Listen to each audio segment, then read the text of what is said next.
Right. And of course the other thing is we have not one single example anywhere of anything being able to bring up any image up from behind a curve. Unless of course you start and this isn't even behind a curve, but the closest they can come to it is, like a superior type mirage, and that turns up as inverted. But even that is not bringing up anything from behind a curve, behind a physical obstruction. There is no example of that. There's no demonstration. There's no lab experiment. There's nothing. It's simply, it doesn't work that way. So the ballers are operating from a false premise in the first place.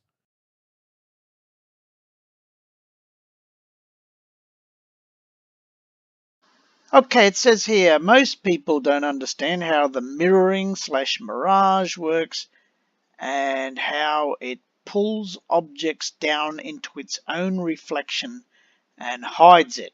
Whatever that means, I'm not real sure. Sounds like it's shoving its head up its own backside and disappearing inside itself. But anyway, it's sad that these trolls can't ever prove refraction pulls anything up from behind something.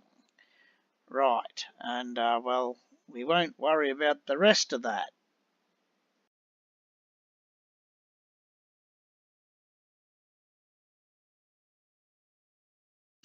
Now let's just wait until this gets into focus here. And I have a plastic tumbler with some water in it, and there's a coin at the bottom of the glass. And yes, you can see the coin at the moment there. Now just go out. You can see I've got it behind one of those flat earth theodolite pieces of equipment, and the coin is hidden behind an object. And yet when the focus actually gets back into focus, you can see the object.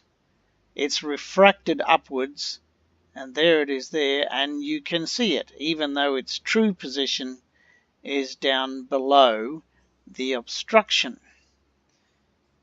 So this is a simple experiment where there is an object behind an obstruction, and by refraction it is lifted up and you can see it again, even though it would normally be hidden. So you could not see before, and now it's coming into view when the water settles. And there you can see there's a coin. There's a coin right there. Was not visible before. It's clearly visible now. And I know I'm using water, not air, but I had to pick a dense medium that I could easily control for this experiment. I'm demonstrating the principle that with different dense materials with a different refractive index, which happens with layers of air, that it's possible to do what these flatties have said is not possible. No, not possible, never been demonstrated, and yet look how easy it is. Look how easy it is. I can just create that just like that. And so the atmospheric conditions can create a similar effect. So I've more or less, well, yes, I've demonstrated that it's perfectly possible.